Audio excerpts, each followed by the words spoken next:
नमस्कार मित्रांनो, मी प्राध्यापिका डॉक्टर शुभांगी राठी, भुसावळ येथील श्रीमती पककोटेच्या महिला महाविद्यालयात मी राज्यशास्त्राची प्राध्यापिका म्हणून सध्या कार्यरत आहे.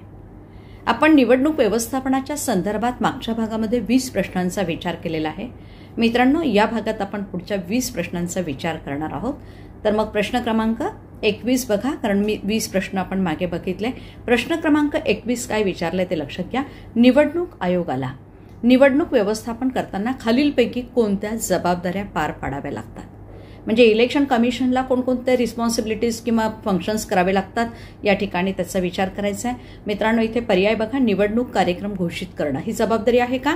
यस. संध्या म्हणते निवडणूक कार्यक्रम घोषित निवडणूक आयोग करतात. कर्मचाऱ्यांना मार्गदर्शन आणि प्रशिक्षण देणे, यस, ही पण जबाबदारी आहे. मतदान प्रक्रिया पार पाडायची आहे, यस. म्हणून उत्तर काय येणार आहे ना नेहा? वरील सर्व, म्हणून डी पर्याय बरोबर आहे. म्हणून 21 मध्ये निवडणूक आयोगाला निवडणुकीचा कार्यक्रम घोषित करणं, कर्मचाऱ्यांना मार्गदर्शन प्रशिक्षण देणं, मतदानाची प्रक्रिया पार पाडणं, अशा वेगवेगळ्या कामांची जबाबदारी आहे. हे आपण मागील भागात अनुभवलेलं आहे. ओके. यानंतरचा प्रश्न क्रमांक 22 बघा. निवडणुका शांततापूर्ण आणि योग्य मार्गाने, म्हणजे योग्य मार्गाने पार पाडण्यासाठी निवडणूक टिंबटिंब गरज असते. कशाची गरज असते है ना? निवडणूक आपण पाहतो की नेहमी चांगल्या मार्गाने किंवा शांततापूर्ण मार्गाने पार पडण्यासाठी कोणत्या याची गरज आहे? धोरणांची, नियोजनाची, कार्यक्रमाची की व्यवस्थापनाची? आता इथे लक्षात घ्या, कधी पण इथे केवळ प्लॅन करून नाही चालणार. मॅनेजमेंट पण आहे, कंट्रोलिंग आहे, कोऑर्डिनेशन, या सगळ्या गोष्टी लागतात. आणि या सगळ्या गोष्टी कुठे असतात? व्यवस्थापनात. म्हणून उत्तर काय येणार आहे पूजा? व्यवस्थापनाची. ओके. म्हणून निवडणुका शांततापूर्ण आणि योग्य मार्गाने पार पाडण्यासाठी निवडणूक व्यवस्थापनाची गरज असते.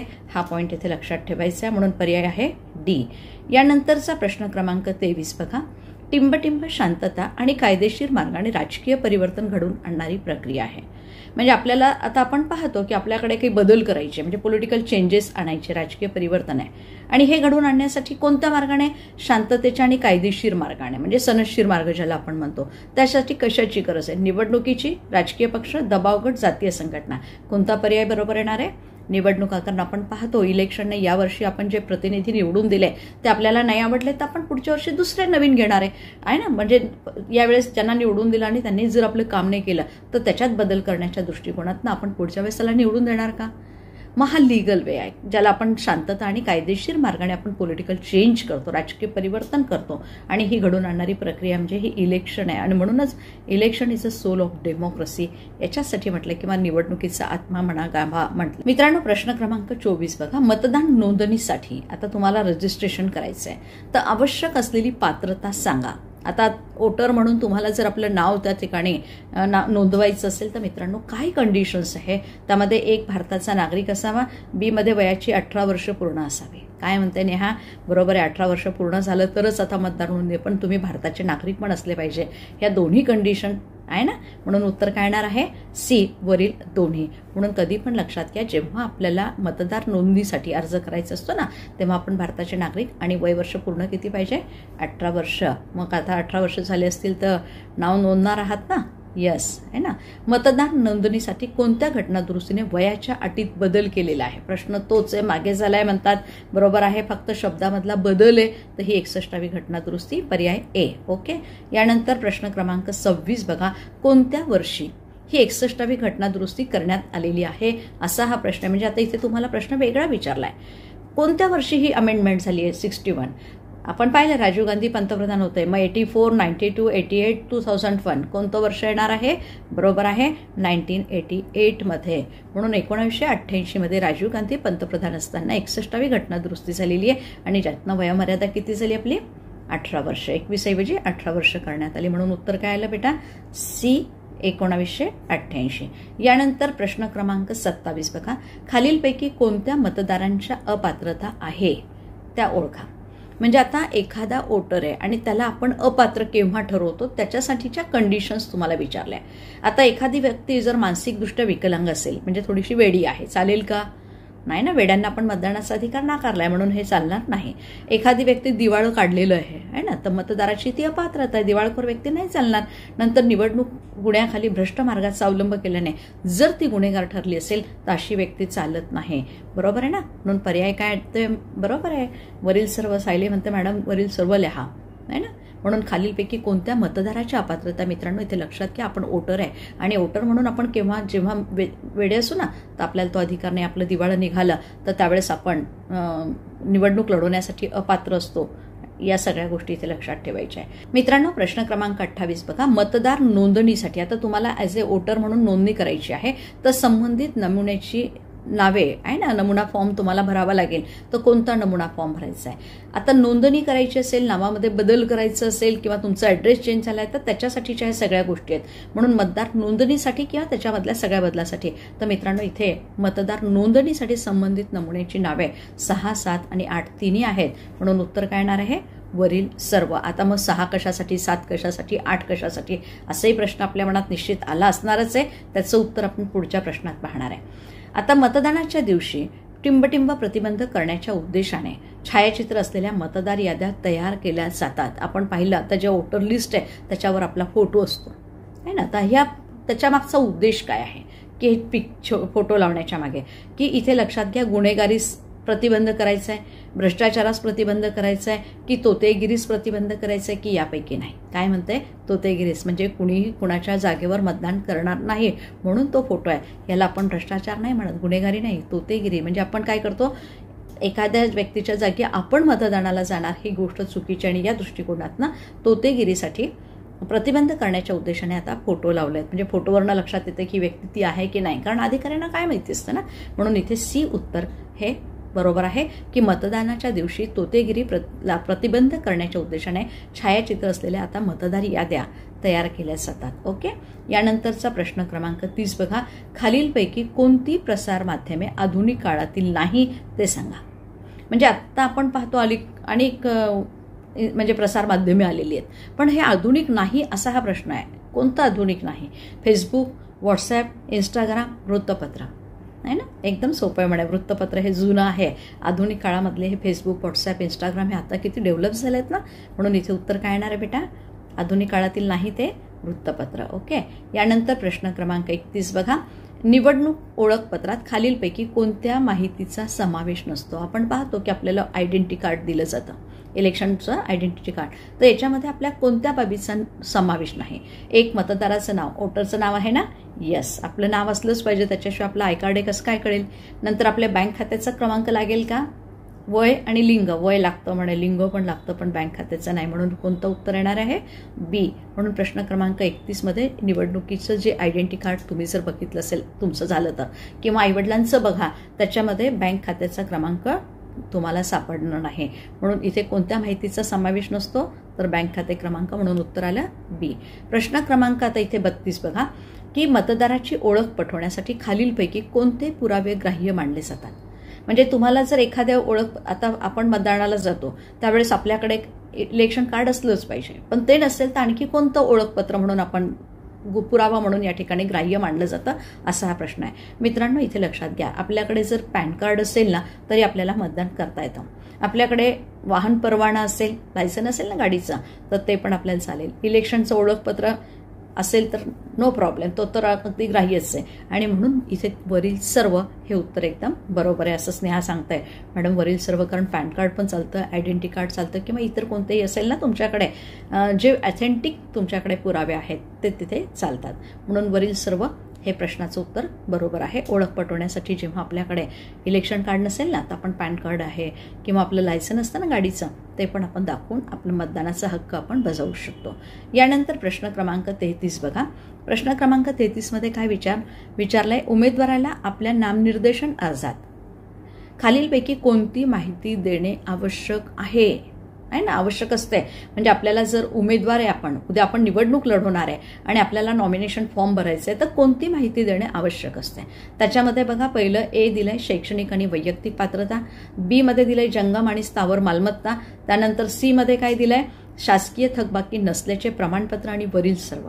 मित्रांनो आपल्याला जेव्हा नॉमिनेशन फॉर्म भरायचं आहे तर अलीकडे हे सगळ्या माहिती देणं आवश्यक आहे. त्याच्यामध्ये शैक्षणिक आणि आपली वैयक्तिक पात्रता द्यायची आहे. आपल्याला प्रॉपर्टीची, मालमत्तेची सुद्धा माहिती द्यायची आहे. शासकीय आपण थकबाकीदार नाही आहे ना, नगरपालिकेचं थकबाकीदार आपण नाही, किंवा आपण कुठे जिथे अर्ज भरतो तिथले आपण थकबाकीदार नाही, हे सुद्धा प्रमाणित करून द्यायचं असतं. म्हणून पर्यायी उत्तर काय येणार आहे? वरील सर्व डी. म्हणून कधी पण लक्षात घ्या, तुम्ही जर उमेदवार झालात ना तर आपल्याला त्याच्यामध्ये म्हणून आपल्याला पाहायला मिळतं की पूर्वीपेक्षा आता शैक्षणिक गुणवत्ता असलेल्या उमेदवारांची संख्या किंवा निवडून आलेल्यांची संख्या वाढली आहे. प्रॉपर्टी किती आहेत त्यांच्याकडे हे सुद्धा आधी डिक्लेरेशन द्यावं लागतं. तर हे सगळ्या गोष्टी आता नवीन म्हणजे आपल्या नामनिर्देशन अर्जात आलेल्या आहे. म्हणून ह्या सगळ्या गोष्टींचं उत्तर आल्यामुळे वरील सर्व हे त्याचं उत्तर येणार आहे. प्रश्न क्रमांक 34 बघा. एखादी व्यक्ती निवडणुकीसाठी पात्र खालीलपैकी कोणत्या गोष्टीच्या आधारावर निश्चित केली जाते? म्हणजे एखादी व्यक्ती आपण इलेक्शनसाठी उभा राहायचं आहे पण आपण इलिजिबल आहोत, पात्र आहोत, हे कोणत्या गोष्टीच्या आधारावर निश्चित केली जातात? सरकारी नोकरी, भारताचा नागरिक, दिवाळखोर, 2 वर्षापेक्षा जास्त शिक्षा. काय म्हणते भारताचा नागरिक? एकदम सोपं आहे, कारण सरकारी नोकरी करणारा चालत नाही, दिवाळखोर चालत नाही, ज्याला 2 वर्षापेक्षा जास्त शिक्षा आहे तो नाही. म्हणून इथे भारताचा नागरिक. म्हणून प्रश्न क्रमांक 34 उत्तर काय आलंय? बी, भारताचा नागरिक. ओके मित्रांनो, प्रश्न क्रमांक 35 बघा. प्रश्न क्रमांक 35 मध्ये काय म्हटलंय की एखाद्या पक्षाला राष्ट्रीय पक्ष म्हणून मान्यता मिळवण्यासाठी, म्हणजे आता नॅशनल पार्टी म्हणून आपल्याला मान्यता मिळवून घ्यायची, आपल्या पक्षाची नोंदणी करून घ्यायची असेल तर आपल्याला काही कंडिशन्स पूर्ण करावे लागतील.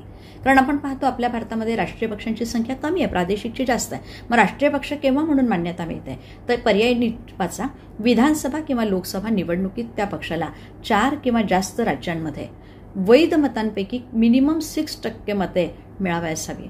म्हणजे कमीत कमी 4 आणि त्यापेक्षा जास्त राज्यांमध्ये वैध मतं जे आहेत ना ते किती % मिळायला पाहिजे? 6%. आणि दुसरा पर्याय वाचा. लोकसभा निवडणुकीत कमीत कमी त्यांना 4 जागा मिळाल्या पाहिजे आणि वरील दोन्ही यापैकी नाही. तर मित्रांनो, बरोबर आहे तुमचं म्हणणं. या दोन्ही कंडिशन्स आहे. एकतर तुम्हाला 4 किंवा जास्त राज्यांमध्ये 6% मते मिळवायची आहे आणि 4 जागा मिळाल्या पाहिजे. या दोन्ही कंडिशन्स या ठिकाणी राष्ट्रीय पक्ष म्हणून मान्यता मिळवण्यासाठी आपल्याला प्राप्त करायची आहे. नंतर प्रश्न क्रमांक. राजकीय पक्षांची नोंदणी कोणत्या कारणामुळे रद्द होऊ शकते? आपण पाहतो पॉलिटिकल पार्टी आपण रजिस्टर्ड केलेला पार्टी असतं आणि बऱ्याच वेळेस ती पार्टी रद्द झाली आहे म्हणून ही कॅन्सल केव्हा होत आहे ना? नोंदणी केलेला एखादा पक्ष त्याचं रजिस्ट्रेशन केव्हा रद्द केलं जातं? ए, आयोगाने दिलेल्या सूचना आणि निर्देशाचे पालन न केल्यास, किंवा स्वतःहून नोंदणी रद्द करण्याची आयोगाकडे आपण विनंती केली आहे की आम्हाला आमचं रजिस्ट्रेशन कॅन्सल करायचं आहे आणि आदर्श आचारसंहितेचे पालन जर आपण न केल्यास ती नोंदणी रद्द होऊ शकते. म्हणून वरील सर्व ह्या 4 पैकी कोणता पर्याय बरोबर आहे? मग एकदम बरोबर आहे वरील सर्व. कारण आपण जेव्हा आयोगाने दिलेल्या सूचना किंवा निर्देशांचं पालन नाही केलं तर आपल्या पक्षाची नोंदणी कॅन्सल करण्याचा अधिकार कमिशनरला आहे. म्हणजे निवडणूक आयोग त्या ठिकाणी हे रद्द करू शकतात किंवा आपण स्वतःच विनंती केली तर नो प्रॉब्लेम. आणि तिसरी गोष्ट, आचारसंहितेचं आपण जर उल्लंघन केलं आहे ना तर आपल्या पक्षाची सुद्धा नोंदणी रद्द करण्याचा अधिकार निवडणूक आयोगाला आहे. म्हणून इथे उत्तर वरील सर्व. यानंतरचा प्रश्न क्रमांक 37 बघा. खालीलपैकी कोणते उपक्रम हे मतदार जागृती अभियानांतर्गत निवडणूक आयोगाकडून राबवले जातात? आपण पाहतो वोटर्स अवेअरनेस प्रोग्राम असतो आणि वोटर अवेअरनेस जो प्रोग्राम आहे याच्या अंतर्गत निवडणूक आयोगाकडून कोणते प्रोग्राम राबवले जातात असा हा प्रश्न आहे. आता इथे लक्षात घ्या की मतदार दिवस आपण साजरा करतो ना वोटर अवेअरनेससाठी. येस. मतदार जागृती अभियान आहे. येस. ऑनलाईन मतदार नोंदणीची सोय आता केलेली आहे. येस. म्हणून वरील सर्व हे उत्तर एकदम बरोबर आहे. स्नेहा, एकदम व्यवस्थित सांगितलं. कारण आपल्याकडे कोणत्या दिवशी मतदार दिवस साजरा केला जातो? 25 जानेवारी. मतदार जागृती अभियान सातत्याने राबवले जातात. ऑनलाईन मतदार नोंदणीची सोय केलेली आहे. हे सगळे उपक्रम राबवून निवडणूक आयोगाने काय केले? मतदार जागृती अभियान या ठिकाणी आपण राबवत असल्याचे पाहतो. मित्रांनो, यानंतरचा प्रश्न क्रमांक 38 बघा. खालीलपैकी कोणती गोष्ट असल्याशिवाय मतदानाचा हक्क बजावता येत नाही तसेच निवडणुकीत उमेदवारी करता येत नाही? म्हणजे इथे लक्षात घ्या की खाली कोणती गोष्ट तुम्हाला आवश्यक आहे ज्याच्यामुळे तुम्ही मतदानाचा हक्क पण बजावू शकतात आणि इलेक्शनमध्ये उमेदवारी पण करू शकतात. मग आता मतदार यादीत नाव असणं कंपल्सरी आहे की नाही? त्याच्याशिवाय तुम्ही मतदान करू शकाल का? नाही ना. आणि तुम्हाला उमेदवारी मिळेल का? म्हणून पहिली कंडिशन आहे मतदार यादीत नाव असणं आवश्यक आहे. आता राजकीय पक्षाचे सदस्य असलेल्या व्यक्तीलाच मतदानाचा अधिकार आहे का? नाही ना. मी पण नाही आहे राजकीय पक्षाचे सदस्य आहे, तुम्हाला पण नसले तरी आपण मतदानाचा हक्क बजावतो म्हणून ही कंडिशन नाही. जाहीर सभेसाठी उपस्थित राहणं आपल्याला कंपल्सरी आहे का? नाही ना. आपण नाही पण गेलो एखाद्या जाहीर सभेला तरी आपण मतदान करतो, इलेक्शन लढवू शकतो. म्हणजे इथे कोणती कंडिशन आहे? यापैकी नाहीचा विषयच नाही. मतदार यादीत नाव असणं हे फार आवश्यक आहे. म्हणून मतदार यादीत नाव असल्याशिवाय मतदानाचा हक्क पण बजावता येत नाही तसेच निवडणुकीत आपल्याला उमेदवारी पण करता येत नाही. म्हणून आपलं नाव पहिल्यांदा कशात पाहिजे? मतदार यादीमध्ये पाहिजे, हे लक्षात घ्या. यानंतरचा प्रश्न क्रमांक 39 आजचा बघा. या ठिकाणी म्हटलंय की भारतीय राज्यघटनेने खालीलपैकी कोणत्या मताधिकाऱ्याला मान्यता दिली आहे? आपण मतदान करतोय ना आता कोणत्या मतदानाला मान्यता दिलेली आहे? उघड, गुप्त, प्रौढ आणि वृद्ध. प्रौढ वृद्ध नाही म्हणते, मग उघड आपल्याकडे वोटिंग होत नाही, आपल्याकडे गुप्त वोटिंग होतं, पण आपल्याकडे प्रौढ मताधिकाराला मान्यता दिलेली आहे. म्हणून अशा पद्धतीने याचं उत्तर काय येणार आहे? सी. कारण आपण जेव्हा वयाची 18 वर्ष पूर्ण केली त्याच वेळेस आपल्याला मतदानाचा अधिकार असतो. म्हणून प्रौढ मताधिकार आहे ना. तर या दृष्टिकोनातून विचार करायचा आहे की भारतीय राज्यघटनेने प्रौढ मताधिकाराला मान्यता दिलेली आहे. म्हणून उत्तर काय आलं? 39चा सी. ओके स्नेहा. यानंतर प्रश्न क्रमांक 40, आजचा हा दुसऱ्या भागातला शेवटचा प्रश्न आहे. केंद्रीय निवडणूक आयोगाला मदत करण्यासाठी राज्य निवडणूक आयोग प्रत्येक टिंबटिंब निर्माण केलेले आहे ना. प्रत्येक राज्यामध्ये निर्माण केले, जिल्ह्यात आहे, केंद्रात आहे की स्थानिक पातळीवर आहे? आपण पाहतो केंद्रीय निवडणूक आयोग आहे, याची स्थापना 1950 मध्ये झालेली आहे. पण त्यांना मदत करण्यासाठी राज्य निवडणूक आयोगाची स्थापना झालेली आहे. 73 आणि 74व्या घटना दुरुस्तीने राज्य निवडणूक आयोग स्थापन झाले. एकदम बरोबर सांगते धनश्री. तर प्रत्येक टिंबटिंब निर्माण केलेले आहेत, म्हणजे आयोग प्रत्येक राज्यामध्ये निर्माण केलेले आहे हे उत्तर. कारण राज्य निवडणूक आयोग कुठे असणार? राज्यात. म्हणून जिल्ह्यात असेल का, केंद्रात आहे का, स्थानिक पातळीवर आहे की राज्यात आहे? राज्यात आहे. म्हणून राज्य निवडणूक आयोग प्रत्येक राज्यात निर्माण केलेले आहे. म्हणून उत्तर काय येणार आहे? डी. अशा प्रकारे मित्रांनो आज आपण 20 प्रश्न या निवडणूक व्यवस्थापन, त्यांच्या निवडणूक प्रक्रियेच्या संदर्भातले आपण बघितलेले आहे. निश्चितच निवडणूक व्यवस्थापनाच्या संदर्भातले हे 20 प्रश्नातनं तुम्हाला ती निवडणुकीची प्रक्रिया आणि इतर बाबी समजण्यास नक्कीच मदत झाली असेल. कशा पद्धतीची संरचना आहे, मतदान यंत्रणा कशा पद्धतीची आहे, आपण उमेदवार म्हणून आपल्याला जो अधिकार मिळाला तो कशा पद्धतीचा आहे हे समजण्यास मदत झाली असेल अशी अपेक्षा बाळगते आणि थांबते. विद्यार्थी मित्रांनो, या ठिकाणी जर व्हिडिओ आवडला असेल तर लाईक आणि शेअर करायला विसरू नका. आपल्याप्रमाणे आपल्या मित्रांचाही फायदा व्हावा याच्यासाठी त्यांनाही तो व्हिडिओ शेअर करा. आणि आपले काही म्हणणं असेल तर कमेंट्स बॉक्सला अवश्य टाका. आणि अद्यापही आपण माझं जर चॅनल सबस्क्राईब केलं नसेल तर ते करून घ्या, जेणेकरून यापुढे मी जेही व्हिडिओज टाकेल ना ते तुम्हाला प्रथमतः मिळण्यास मदत होणार आहे. Okay, bye. थांबूया. Best of luck.